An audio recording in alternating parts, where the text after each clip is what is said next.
So, the Final Fantasy series is 30 years old. Like I said in my Rockman Mega Man turns 30 years old video, these are both dinosaurs of video gaming, and that's just the case with a franchise. This is how it is, and just like that. And on that note, this series should have a place in your heart. As a gamer, if you don't know what Final Fantasy is, I'm gonna hit you with what I hit you with in that Mega Man video and say, well, I don't know what to tell you, you're not a gamer. And that's just the bottom line. No, I'm just kidding, but I'm sure that anyone who is a gamer or consider themselves a gamer have heard of Final Fantasy or Cloud Strife or something like that, or you've seen a spiky haired guy carrying a big sword. That is Final Fantasy. And what Final Fantasy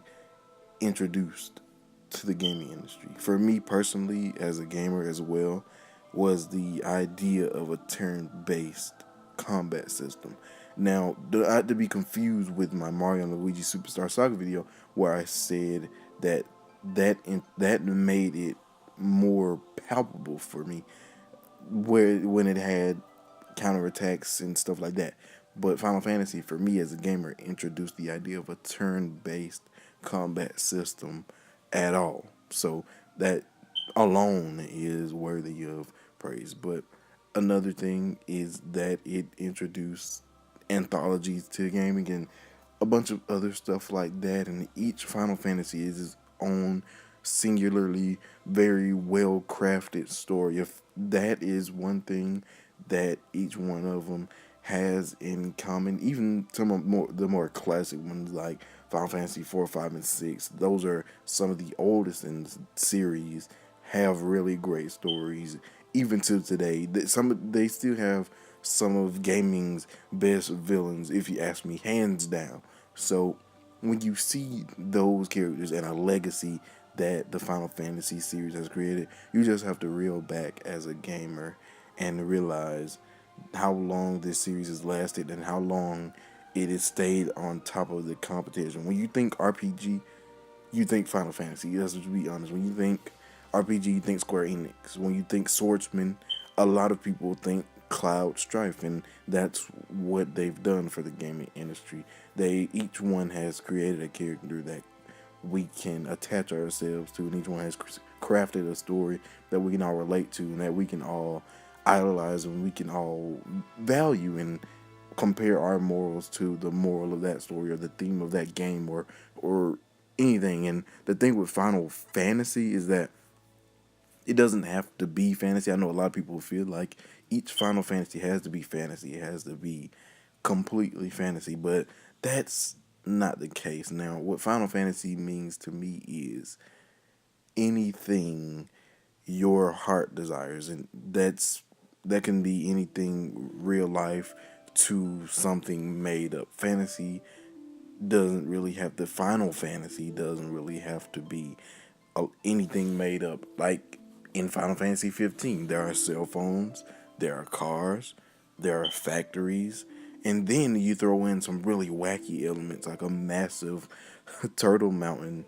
Spoilers for like a year old game, but yeah, or you have throwing swords and teleporting where that sword landed at. It's crazy, and that's why I really love what Final Fantasy does with the gaming community. They introduce these new ideas and these incredible villains each time. The Final Fantasy villain roster, in comparison to other game villains, it is really impressive. Just between Sephiroth, Arden, Kefka, and a lot of other people, they have some really incredible villains. And another thing to touch on is next year, Square Enix is already, everybody already laying the claim that 2018 is going to be their year. You know, Microsoft saying 2018 is the year of Xbox. Now Square Enix is saying 2018 is the year of Final Fantasy, and I already make a video on that. And I pretty much mostly agree. This year, hands down, was the year of Nintendo. They were murking it from the beginning, and they're still murking it even right now with their same night releases. More on that later. But Square Enix, I feel, is about to murder it next year in general with Final Fantasy content. They have Kingdom Hearts content on the way. They have Project Octopath on the way. They have Lost Sphear on the way. We're definitely gonna get some more Final Fantasy VII remake news and a lot of other stuff. Dragon Quest XI is getting a Western release, or I'm sorry, rather a global release. That's my prediction. And there's a lot of stuff Square Enix is getting ready to bless us with next year as gamers. Now, what I'm really excited for is this Final Fantasy specific content. We're not getting a lot of Final Fantasy stuff next year.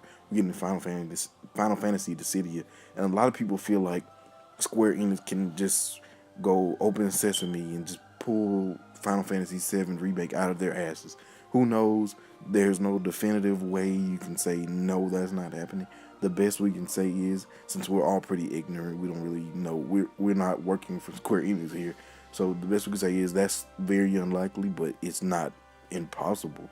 So, in terms of what Final Fantasy VII has done for me, and or just Final Fantasy in general has done for me, and pretty much all other gamers, a lot of gamers have spun off of the groundwork that Final Fantasy, the first Final Fantasy, has created. So if you're a gamer out there, which you probably are if you're subscribed to my channel, be sure to thank Square Enix. Be sure to appreciate the first Final Fantasy being released today or yesterday when this video is going up. And I guess I'll hop off of here.